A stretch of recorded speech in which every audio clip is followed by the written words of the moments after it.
Hey guys, so I am back with another video, and in this video it's going to be another freestyle night, so there is no particular set topic for this video.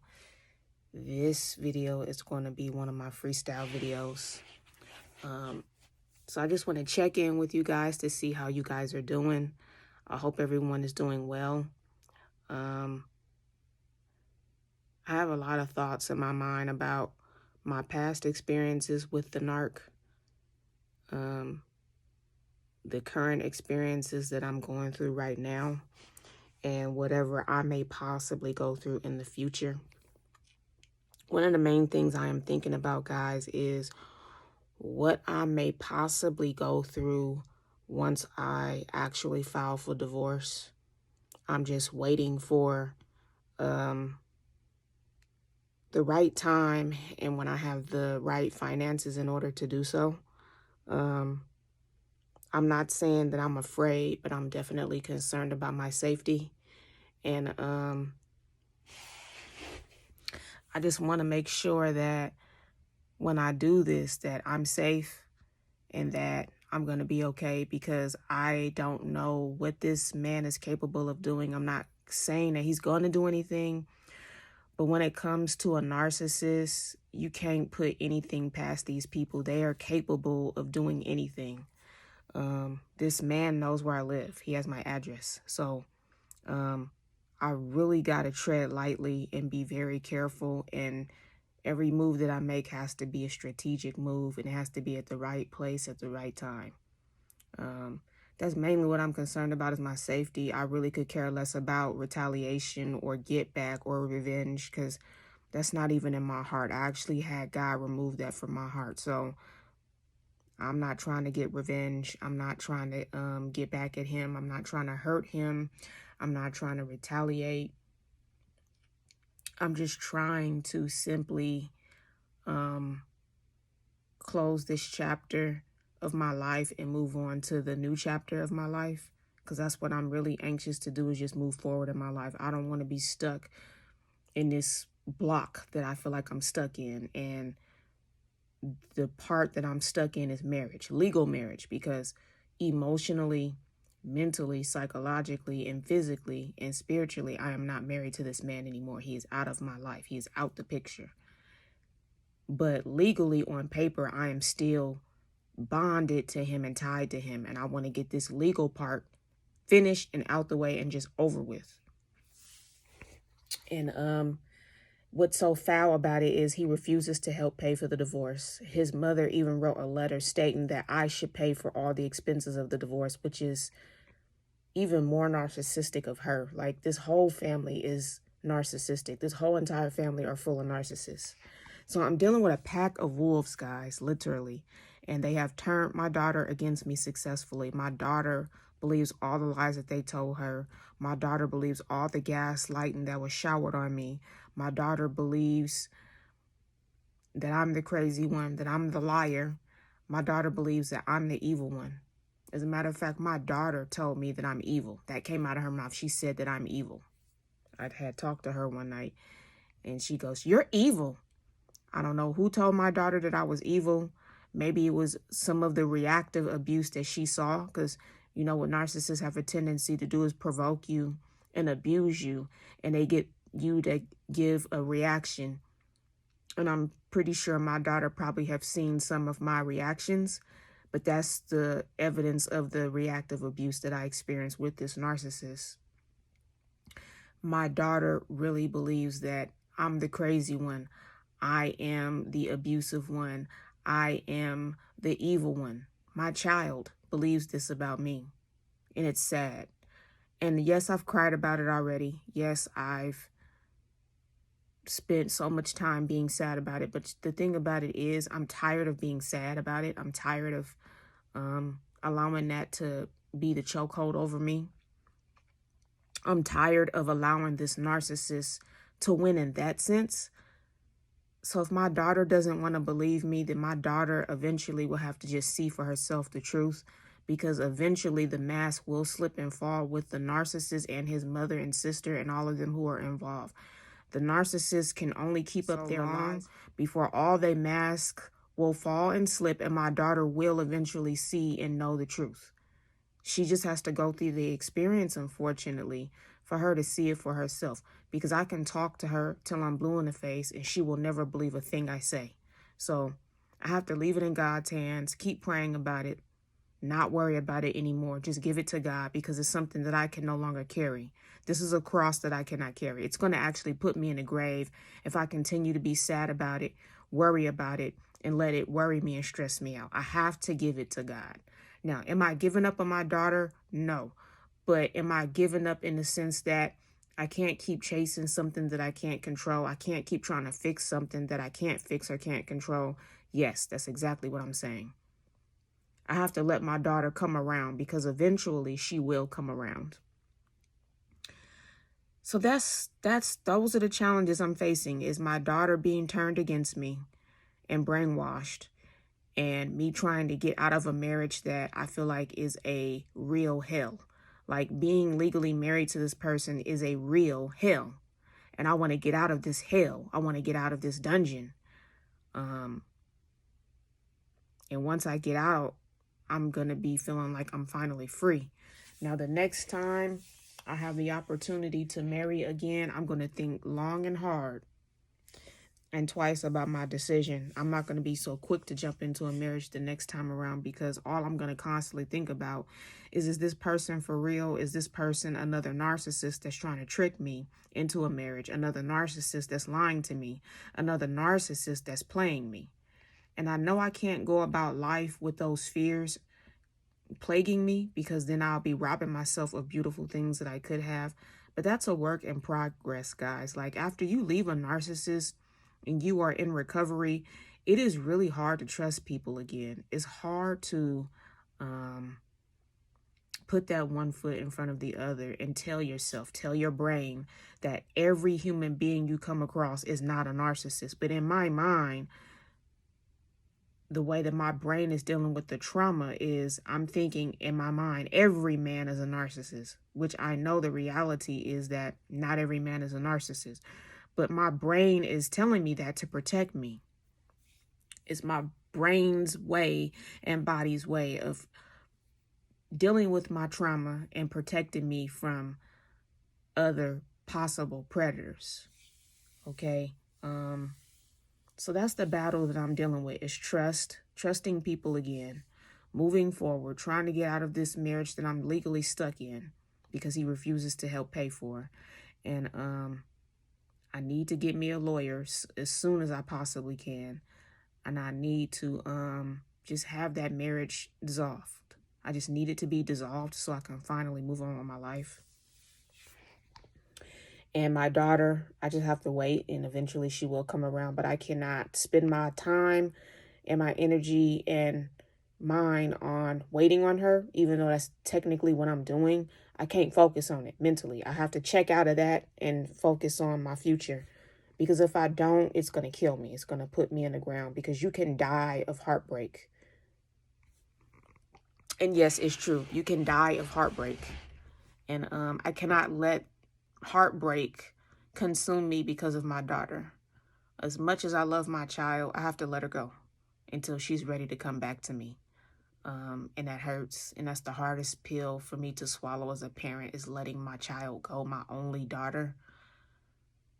It hurts and it's hard. It's like telling myself I have to learn physics or chemistry or trigonometry. It's telling myself I need to learn trigonometry, which I will probably never get trigonometry, but that's literally what it feels like. It's like I'm being forced to deal with something that my mind has no way of being able to process or even deal with. And as I'm talking to you guys, I feel the knots in my throat, because my body's responding to sadness. And my daughter is being strategically ripped away from me. And the laws are not going to do nothing about it. The judges and the courts and the police, and they're not going to do anything about it, because they're not equipped to handle narcissism. The justice system is not equipped to handle narcissism. So there is no law that can protect me or save me from this mental hell, emotional hell that I deal with on a constant. And narcissists, they are very, very smart and very, very crafty, because they know how to hurt you from a distance. Like, so even though this narc is not living with me, even though I don't see him every day, even though I have gone no contact, and even though I blocked him from every way of being able to access me, he still is able to hurt me, and that's through my children. This man is still hurting me, and he's doing it through my children. My son still talks to me. He still is excited to hear from me. He doesn't refuse or resist me, but my daughter does.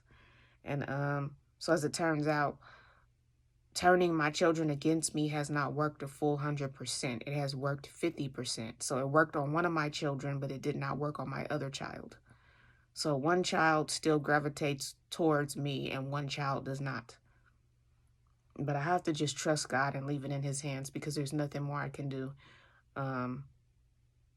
And that's just literally where it is and where it's at with that. What else do I want to talk about? Narcissists are really good at leading you to believe that the new supply is better than you. That's bullshit. The new supply is not better than you. If anything, the new supply is just a rebound. The new supply is a quick replacement, so that the narcissist does not have to feel guilt or shame for what they did to you. It's a temporary band-aid that they use to help them to not feel the pain that they caused you, to not feel the guilt or the shame or remorse for what they have done to you. It is a cover-up of the truth so that they don't have to face it. And what narcissists have a tendency to do is constantly run from their problems, run from the truth, and run away from their demons. So what's literally controlling them is their demons. They create smear campaigns and they talk shit about you behind your back. They say lies about you. And it's really no telling what this man has done or said behind my back that I probably don't know about. And it's good that I don't know about it. And it's good that God only knows, because if I knew more, it would probably affect me mentally, and I probably would not be able to handle it. So it's a good thing that I don't know everything. And I think that's God's way of protecting me. I'm not supposed to know everything this man did behind my back, because I'm sure it's some most scandalous things that a human being could ever do to another human being. So that's how I'm choosing to look at that, is that it's a good thing I don't know everything this man has done to me. And I like to keep it that way, because it's for my mental health sake that I just don't need to know it all. But the things that I do have a sense of, and the things that I do know for sure, I have processed that already. And I'm releasing that and letting it go to God, because I can't carry these things. I have to forgive him for me so that I can move on, so that I can be mentally healthy and happy and stable. All I want is just to be happy. Nothing more or less than that. And all I want is the Holy Spirit to continue to keep showering on me and showing me the path of life that I could have if I choose to love myself and put God first and do the things that God will want me to do. I can truly be happy. And that's what I'm working toward. That's my goal. That's what's at the end of my tunnel. My life will be a fulfilled life. And that's what the devil does not want me to be able to do. That's why the devil sent the narcissist, his agent, to try to stop me from doing that. But the narcissist failed miserably, because he put me through a series of things. He put himself through a series of things, and I'm still standing. I'm still in one piece. I'm still alive. I'm still in my right mind. So the narcissist failed at his attempt to try to destroy me. He failed. So that's a victory. That's a testimony in itself. Now what I have to do is get myself out of this legal marriage that is binding me, legally binding me. And once I'm able to do that, I think I've done all there is left to do. I have so much I want to do in my life. I have so many plans. I'm not going to say what those plans are because the narcissist could be watching this video, and I don't want to give him no ideas of what I plan to do in my life. I don't want to show my hand. So I'm just going to keep that to myself until it's the right time for me to share with y'all. When it is the right time, I promise you guys I will share my accomplishments, my future goals, all those things. But right now is not the time for me to be sharing it all because the narcissist, he will try to stop me at all costs. So the smart thing for me to do is just to keep my mouth closed and not say anything because he could be watching this video for all I know. And he watches a lot of my content, a lot of my videos. He's stalking me on social media right now as we speak. I blocked a lot of his family members that reached out to me and asked to befriend me. I blocked his brother who was spying on my stories. And this is the type of activity that I've been getting ever since I blocked him from being able to call me and text me. So then it turned into him being able, it turned into him trying to find me on social media and stalk me on social media. And he's been using family members secretively to do it. And he came up with new accounts on Snapchat, which is something he doesn't do. He doesn't use Snapchat. This man does not use Snapchat. He created himself a new Instagram account. This man never used Instagram when I was with him. He had a Facebook account, but never used that either. He created a Instagram account and a Snapchat account simply because he's blocked from being able to access me on Facebook, okay? And how do I know he created these new accounts? Instagram notified me and said that, I'm not going to say his name because I believe in privacy, but so-and-so has created a new account on Instagram. And when I clicked on his profile, I went into settings and I blocked him. And I blocked him from being able to access me with future accounts that he makes. These phones are smart. They know when you're making a second and third and fourth and fifth account, and Instagram will notify me. But since I already have it set up to block his future accounts that he creates that are new, he will not be able to access me with no account. So if you're watching Mr. Narcissist, you will not be able to access me with no account you make, even if you make a fake one. They know that you're making this account because these computer systems are able to detect it. And if they have a whiff that is that it may possibly not be you, but it may be you, it's still going to notify me. I'm going to block that account too.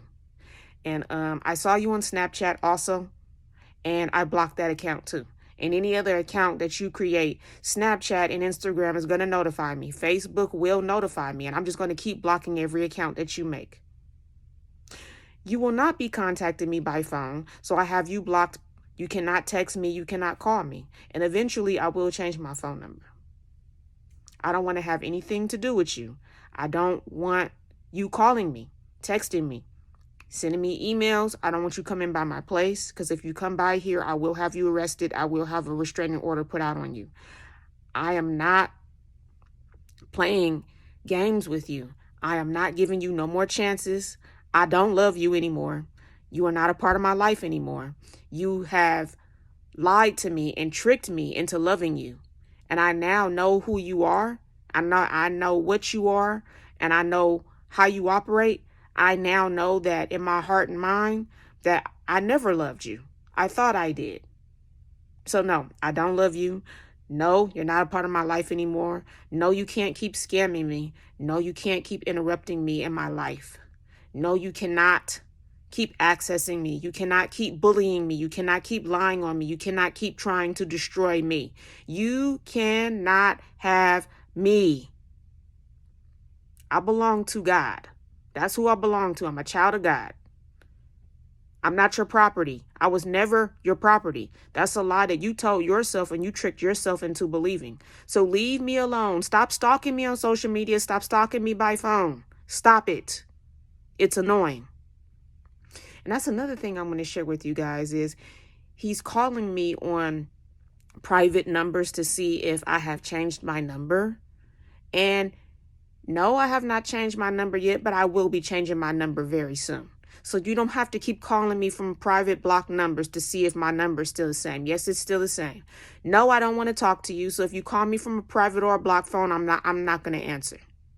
And I know what you're doing it, so you don't have to sit here and call me from a blocked number, I know it's you every time it happens.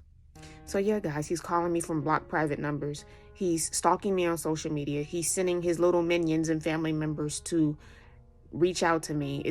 I'm blocking every person that I suspect that has anything to do with him, or if it's him or anybody that's associated with him. If I get a whiff of it, they're getting blocked. You are getting blocked. It's nothing personal to the family members who are related to this person. It's nothing personal to you guys. It's just that I know one thing, and I stick to it, and I stand by it, is this. Y'all are his family. Y'all are his people. You are not my people. So whether if you like me or not, at the end of the day, whether if he's wrong or not, y'all are still going to take his side simply because he's y'all's family member. Y'all are never going to take my side, even if I am innocent, even if I am being bullied, even if I am the victim. Y'all are still going to take his side simply because he's y'all's family. So since that's how it is, this is how I got to be. I have to block you. I'm sorry. It's not personal. It's just principle. And that's just where I have to leave it. My daughter, if you are watching this video, I love you so much. I love you from the bottom of my heart and soul. I love you with every beating heart in my body. I love you with every breath in my body. And it hurts me to no end that this family has torn you and I apart. We were close. We were like this. And you are too young and mature to understand what's going on. I know you're confused. I know everything they're telling you about me, you believe, and it seems true and it appears to be true. But sweetheart, if you know the inner depths of your mom, you know the stuff that these people told you are lies. These are fabricated lies, fabricated stories that seem true, but that is not true. I never stopped loving you. I've always loved you. There is not an evil bone in my body. I wanted to keep our family together. I did. I tried. 15 years of trying to keep us all together, and your father has worked at every turn to destroy my efforts. He has turned me into a devil. He has made y'all believe that I'm the problem, that he's the victim, but he's a liar. And you will soon see that in time, sweetheart, that your father is a liar. The one who is the real abuser is him. He abused you by simply lying to you and destroying our family. He's the abuser for simply lying to your brother and destroying our family. He's simply the abuser for abusing me and abusing your older brother. The reason why your older brother is very, very sick right now is because of narcissistic abuse. I've done the research. All the stress and pain and turmoil that he put us through, it had an effect on your brother. It took a toll on your brother, and that's why he's very sick. He's dealing with the after effects of narcissistic abuse. I'm dealing with the after effects of narcissistic abuse. I might not be in the hospital every day, but I have IBS. I have a thyroid disease called Graves' disease. My hair has fallen out. I want to say maybe 60% of my hair has fallen out, guys. I can't make this stuff up. My body has gone through the effects of narcissistic abuse. My oldest son's body has gone through the effects of narcissistic abuse. My son is sick, and I'm dealing with health challenges because of narcissistic abuse. So your brother and I are wounded. Our bodies are reacting to the abuse. And I really wish you could see that, sweetheart. But I have no way of being able to get you to see the truth for what it is. You just have to go through your experiences, and you have to learn the hard way what the truth really is. And I hope one day you find out the truth. To all my viewers and to all of my audience that is watching, this is the reality. This is real life. I have no reason to make this stuff up. I'm sharing a piece of my life with y'all on camera. And this is hard for me to do because the natural nature of a human being would be to hide the information due to embarrassment and due to pride. But I'm going to just tell you, I threw my pride out the window a long time ago. I'm not allowing my pride to control my life. I'm certainly not allowing fear to grip me either. But I'm a work in progress, and I've made so much progress thus far. I'm so grateful where I'm at right now. The progress that I've made so far. I'm so proud of myself. And I got to keep pushing and keep going, because I know at the end of the day, the 3 people who are depending on me to make it are my 3 children, even my daughter who doesn't understand. I know she's depending on me to have my stuff together, so that's all I got to do. From both of my sons and my daughter, I have to work on getting my things together, get myself together. And I've made a lot of progress. I'm going to keep on making more progress. I owe it to myself to get it together. I owe it to my family members who care about me to get it together. And I owe it to God to get it together, because I can't allow God getting me out of this situation, this narcissistic abuse. I can't allow God getting me out of that to be in vain. So I owe it to my Heavenly Father to keep pushing and keep on making the progress, so that God can be proud of me at the end of the day. My children can be proud of me at the end of the day, and I can be proud of me at the end of the day. Well, this is the end of the video here. I love you all. I see you all in the next video. Peace and blessings to you all. Later.